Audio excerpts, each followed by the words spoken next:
Hello and welcome to today's episode of the Work at Home Rockstar Podcast. Very excited for today's guest. He is the founder and CEO of Krish Media and Marketing, and he helps people with their online and digital marketing. So excited to be rocking out today with Naresh Vissa. Naresh, you ready to rock? I'm ready to rock. Thanks for having me on. Beautiful. So we always start off with a good note. Tell me a story of success in your business or your life that we can be inspired by.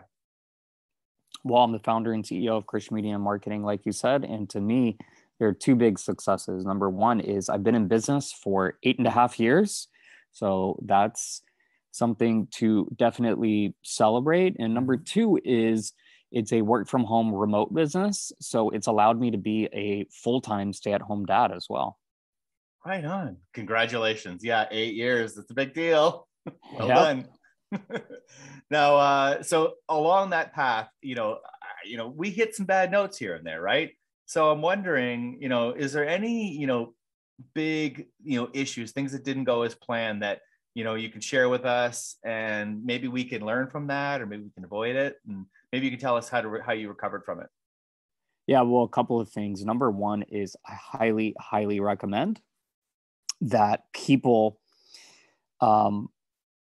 not hold off on getting a lawyer to look over some contracts, getting an accountant to set up an S corp and to do your taxes. Because if you're starting a business and you're trying to act as accountant, bookkeeper, lawyer while running this business as well as sales, then it's going to become too much, and you're going to make mistakes, and those mistakes can end up costing you big. So I learned early on the hard way after making the mistakes, and after it costing me, I learned, hey, you know what? It's worth it to spend the $100, $200 on the lawyer to look over a contract or to draw up a contract. It's worth it to spend a couple of $100 a year. Now, because my business has grown, I spend about a little over $2,500 a year on the bookkeeping and the accounting stuff. But if your background is not in law or accounting, then certainly spend the money, because it's worthwhile. Interesting. Okay, so can we dig in a little bit? I know the bookkeeping one is pretty straightforward. I think that doing your own taxes, I suppose you could do it, but it's more complicated when you're self-employed. So getting an accountant and a bookkeeper is a good idea. But what about the lawyer part? So what specifically do you need a lawyer for?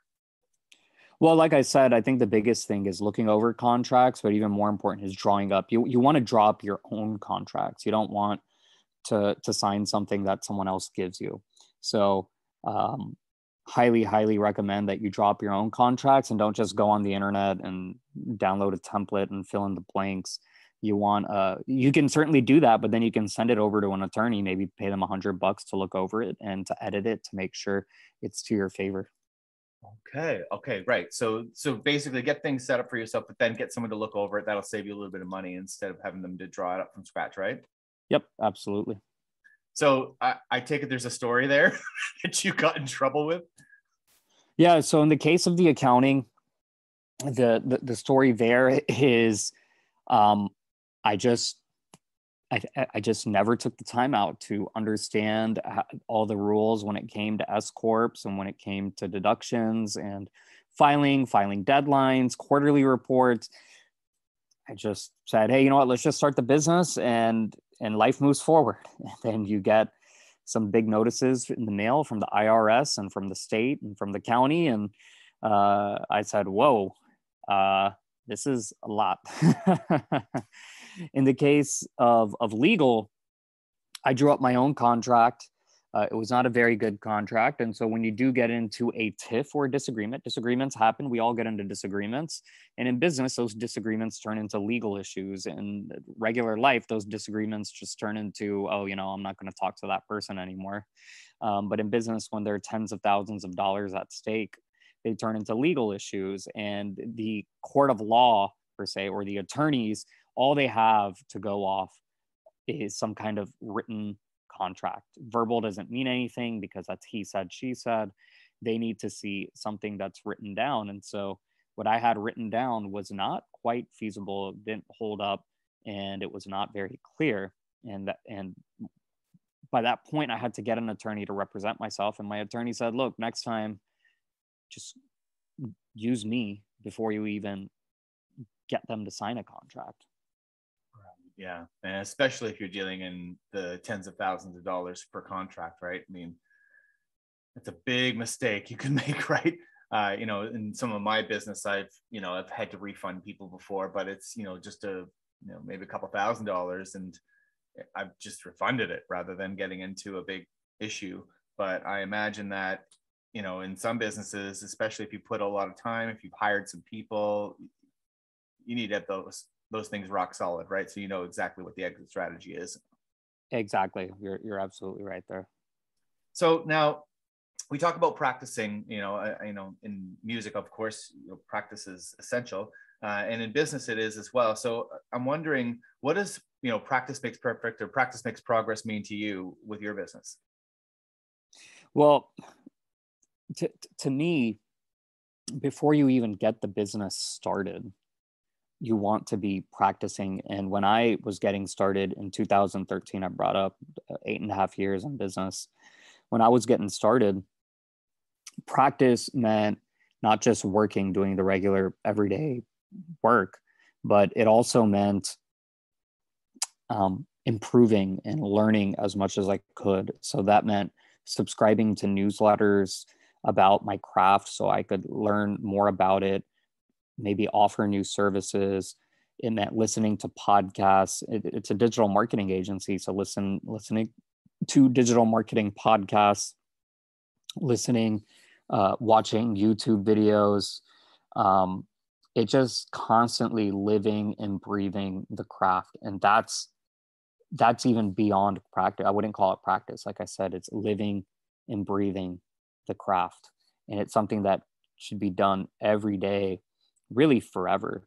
But I spent all that entire year, 2013, I'd say all of 2014 as well, doing those things every day. And I know one thing you talk about on your show frequently is the concept of mentors and coaching. And this ties into practice because now it's easier than ever to get a virtual mentor or a virtual coach. This can be done through a podcast like your podcast.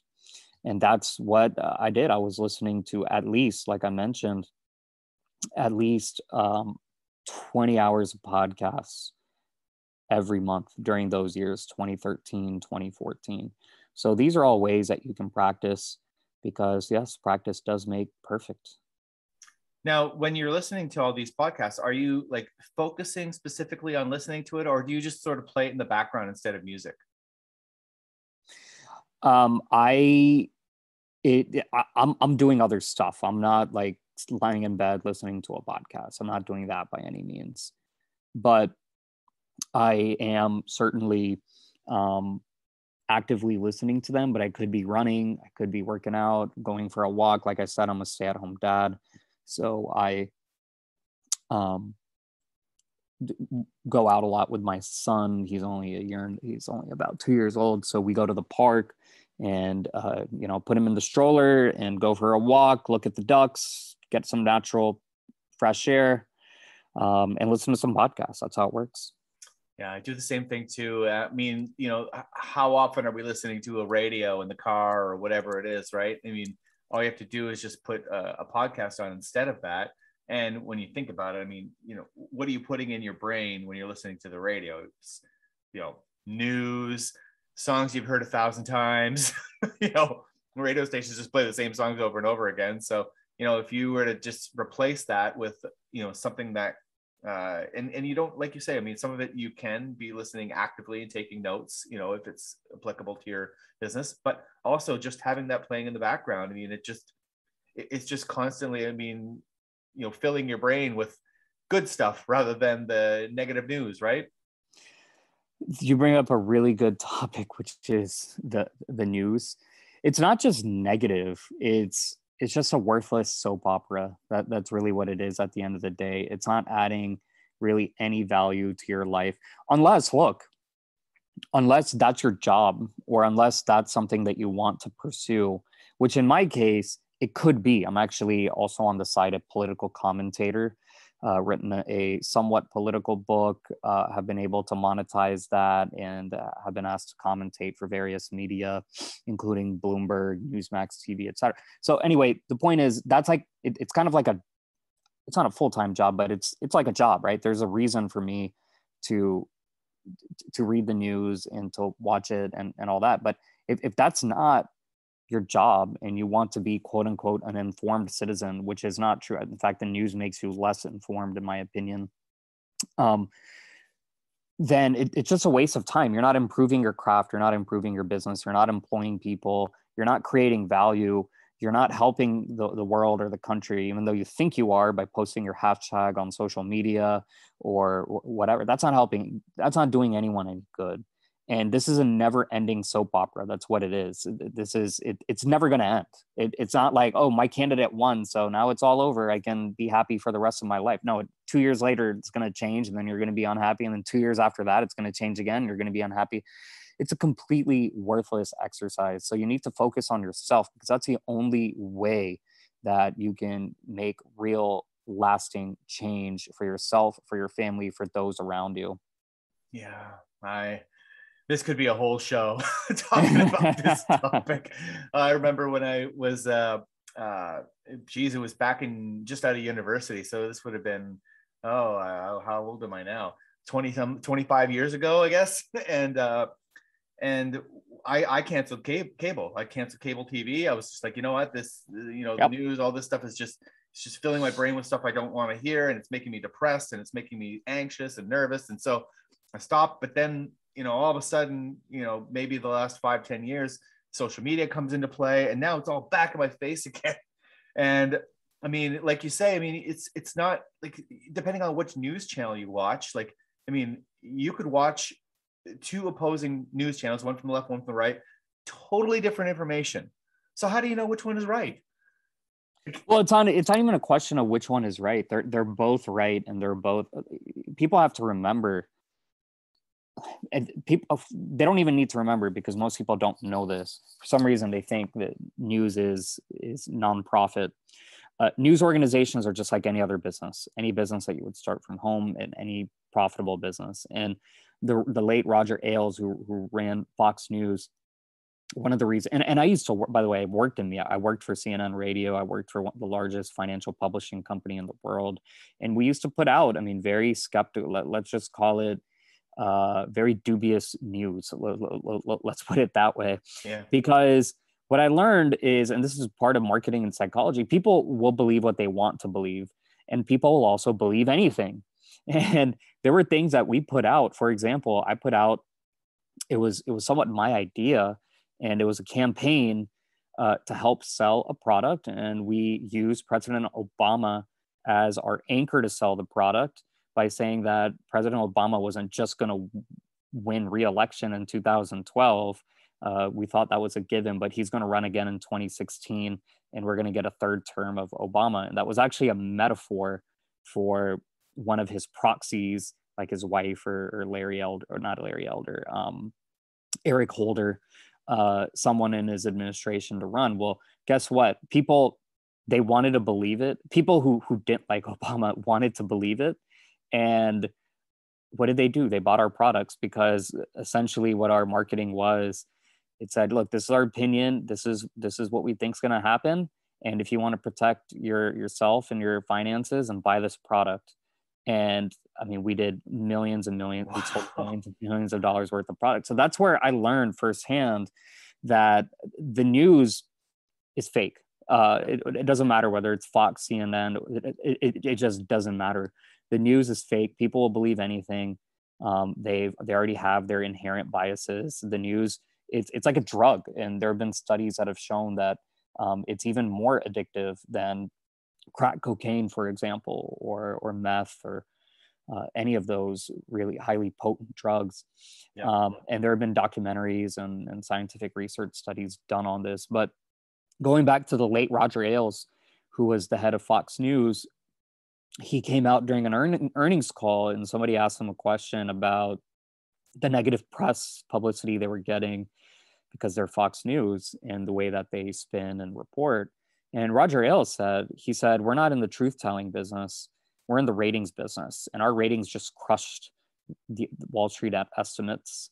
And we're the number one highest rated cable channel, not just news channel, cable, number one in all of cable, more than ESPN, more than Cartoon Network, Nickelodeon, Disney Channel.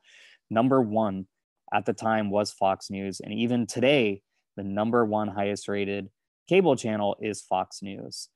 And if you want Fox News now, if you get a basic cable, you get the next level up, you don't get Fox News. You got to get that premium news, that premium cable subscription in order to get Fox News. That's the level that they're on.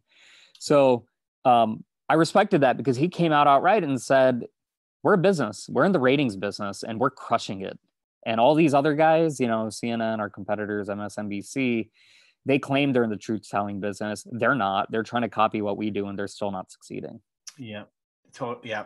So now that being said, we're trying to build a business here. We're trying to, improve our own lives. And, if you're listening to news and that kind of thing, well, then they're trying to hook you. Scare. Scare you. Well, fear is a very, very powerful motivator, which is, what a lot of people, if you talk about sales, I spent a lot of time in sales, and fear is the go-to. Absolutely. Tool, Think about why you buy something, right? So a baby, for example, my son is 2 years old, and our house was like empty before he was born. And now it's full because of one tiny little kid, and it's full. And a lot of it is because of a fear, right? Really in foreign countries, third world countries, they might have a few diapers, they don't even get special baby. They just make the baby eat whatever food that parents are eating. And, no crib, no special bath shower, none of that. But here, fear rules. We're a capitalist society. Fear rules. So we're gonna buy the special pillow and the butt warmer and the special blanket and the baby food and the 3 strollers and 3 different car seats and insane amount of clothes, because fear sells. Fear absolutely sells, and this ties into marketing, copywriting, because the best copy is copy that spreads fear. That's just the way it is. There are necessities which are easy to sell. Hey, you need water, so drink water. If you don't drink water, you already know how that feels when you don't drink water. So there's not much marketing that needs to be done. But when it comes to luxury items, specialty items, fear is the biggest constant. Yeah. And it's so frustrating for me because I don't want to use fear to sell. However, I go on social media and so many times, you post something very, very positive and like, hey, if you want to improve this, you want to change your, and it's just crickets. Whereas if you flip it around and you make it in the negative sense, like I've often like even written posts that are just like, negative on purpose, and then you get a ton of hits, ton of engagement. Well, it's not just negativity. It's also divisive. There's certain rules when it comes to whether something is newsworthy, because anything can be news, right? Like somebody slipping and falling, that can be news. Anyone can write a story about it and say this is news, right? But there's a difference between you slipping and falling versus somebody like President Joe Biden slipping and falling, right? It's the same act. It's the same thing that happened, the same injury, but President Joe Biden is a newsworthy, well-known public figure. So now all of a sudden it becomes newsworthy. Whereas when it happens to you, no one cares. You're just a regular person. That's not going to bring in eyeballs. That's no one cares about that. So, fear is a big motivator. Proximity. So that's where we have local news, local newspapers. I'm saying all this because I used to be a reporter. So I have a degree in broadcast and digital journalism from one of the top universities in the country. Mm-hmm. And like I said, I worked in the space, but there's proximity, which is a big deal because people care about what's near them, right? Not everyone. I not all that much, but hey, if there's a new good restaurant that comes out and they're giving out free burritos, I want to be the first to know about that. Yeah. So that's news right there. Then obviously, like I said, there's a whole public figure thing. No matter what a public figure does, people are going to be interested. And we saw that with President Trump. We see that with the Kardashians, for example. They could be eating at some fast food restaurant and that becomes news. You know, they could be eating a cheeseburger at McDonald's and that becomes news. And there are a few other factors that determine whether something is newsworthy. So that's why, again, they're a business. They're not just trying to be truth tellers and noble truth tellers by any means. No, a good reporter, a good journalist knows what has the potential to become a big story, and they're able to craft that story in a manner that will resonate with the masses. So I think this ties in really well with like getting fans for your business too. So like, do you use any of these strategies in your marketing? Not to publicize my company, simply because the way that we do marketing is through like interviews like this, PR, SEO, our website, krishmediamarketing.com, my email list, or just a lot of different ways that I'm able to promote. But when we market for our clients, let's say a client wants to sell a product, then when we create that landing page, when we write that copy, we're utilizing a lot of these strategies and techniques. In my book, 50 Shades of Marketing, which you can get on Amazon, 50 Shades of Marketing, whip your business into shape and dominate your competition. I have 1 or 2 chapters that talk about trigger words, specific words. You know, I share at least 50 of these specific words that touch people's emotions and will help convince them to be interested in a product or to buy a product or to hate a product. Yeah. And one interesting thing, I also wrote a book called Trump Book, How Digital Liberals Silenced the Nation into Making America Hate Again. One interesting thing in the 2016 election cycle was President Trump hired a data scientist to, well, he wasn't President Trump, it was just Donald Trump. He hired a data scientist to identify these trigger words by state, so that when he went to those states to give his speeches or his MAGA rallies, they would implement those words in his speeches, so that not only the people there, you know, that they're going to vote for him, but what would happen is the media was there, and then they would replay segments of the speeches on local news, and that would hopefully convince people to vote for him. And so this is not just news media. This is politics. This is business. This has to do with human psychology. Yeah. Now, and then that kind of leads to the next thing, though. Now, if you are, let's just say that someone was listening and they're like, "Wow, this is very powerful. You know, I want to sort of use this in my marketing. I want to try to figure out how to." Was there a downside to it? Like, wouldn't you be polarizing people? Like, wouldn't there be just as many haters as there are lovers? That's what they want. That's what the news media want. The news media wants to polarize people. It wants to divide people. It wants, you said when you post something negative, you get all this feedback. But when you post something positive and good, it's like crickets, right? The news media wants that. Social media wants that. They want people engaging. They want people fighting and being divided, and families fighting and being divided and unfriending each other and blocking each other. That's exactly what they want. And that's where I say that there are a few documentaries out there on Netflix, on Amazon Prime, where you can actually see the science behind it. It's like a drug addiction. It's we're dealing with people here. We're just pawns. We people, we're just pawns. We want to fight. We want to judge people. We want to unfriend people. These corporate companies, they're run by algorithms. They're run by computers. The computer doesn't care. The computer's goal is to do that. It is to divide and to cause people to fight and to spread misinformation and to do dumb things. That's exactly what they want. Yeah. What a crazy world we live in. I mean, and that's the thing. I mean, there's so many positives to how connected we are and how social media works. And, you know, it gives us the ability to even run all these home businesses. But on the other hand, there's a whole lot of traps out there as well that you could fall into. You know, and now, you know, talking to you, how do you stay focused when you know that this is going to suck you in? Well, that's the biggest, what that question answers. That's the solution to the problem, and it is staying focused. Now, look, I have a background in this space. I have a background in this area. So I figured this out 10 years ago. I realized, hey, this is how it actually works. And all these other people going out and voting and putting hashtags and, posting on Instagram and fighting with their relatives and unfriending and this and that. They're just pawns. Like I said earlier, they're victims of this disease. That's what it is. And the way to stay focused, number one, is doing what we already talked about earlier. Cancel the cable.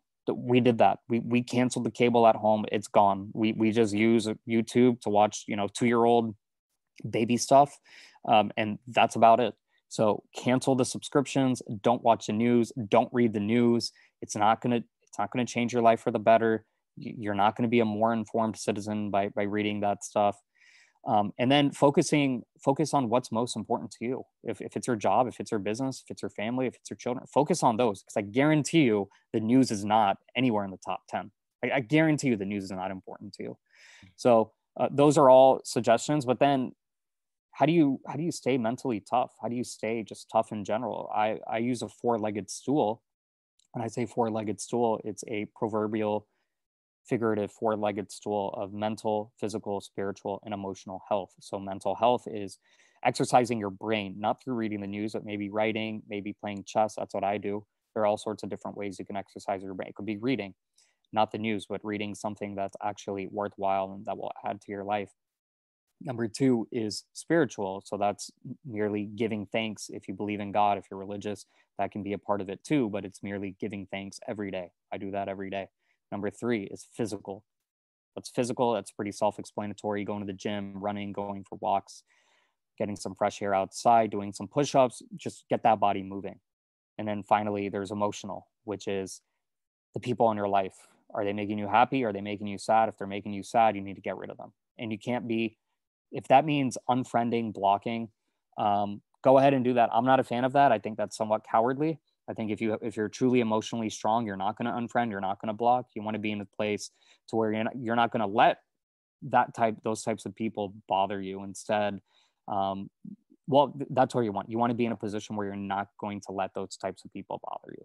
And so don't let them into your circle. They're always going to be there. You can block one person today, but there's going to be a new person tomorrow who's going to annoy you, who's going to bring you down. So emotional health is learning how to deal with that, accepting the situation, accepting the way things are, and moving forward, always moving forward. It's not about left or right. It's about forward. Wow. Naresh, that's gold. Now, you talked about people around you, having the right people around you. So, I call that your band. So tell me, like, how do you find the right people to be around you that are going to uplift you, and even subcontracting, even like, getting people to work in your business? Yeah, well, that's really the secret sauce.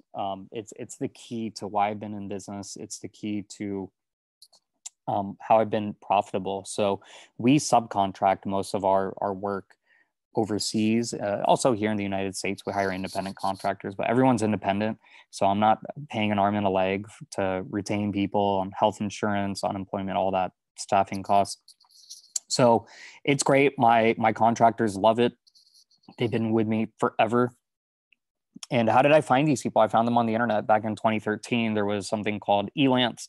Now it's called Upwork. Then there's Fiverr.com. Then there's Freelance.com. There are a lot of these websites where you can find people to help you out, and you find the good ones, you get rid of the bad ones, and then you forge that long-lasting relationship. And that's how I've been able to build Krish Media Marketing. Right. And so what you're doing is you are trying to find a long-term relationship. You're not just hiring one-offs here and there. Yeah, that's correct.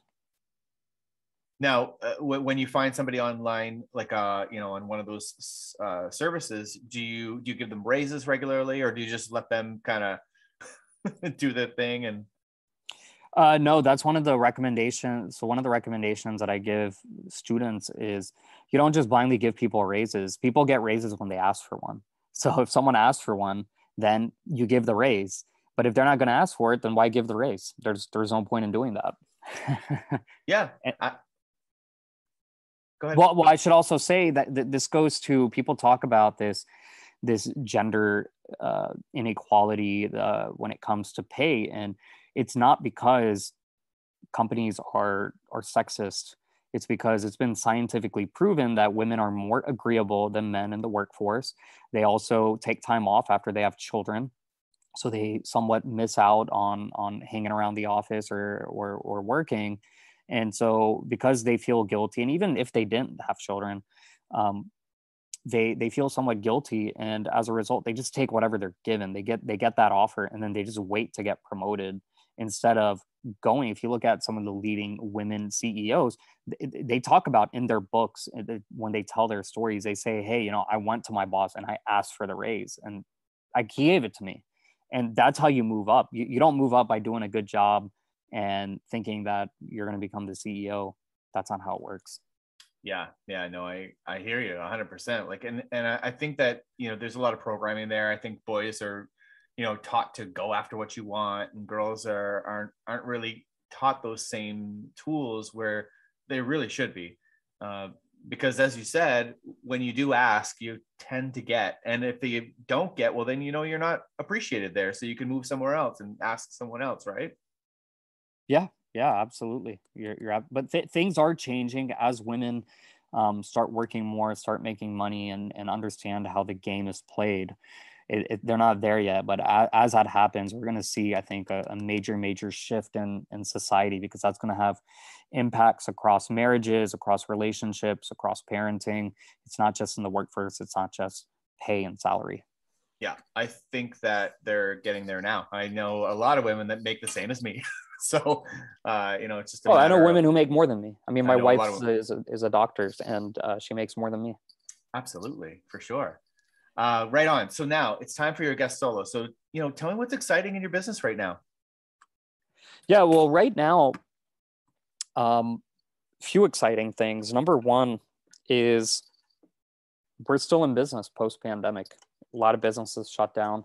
They estimate that over 30% of restaurants, this is according to Yelp, at least 30% of restaurants closed their doors.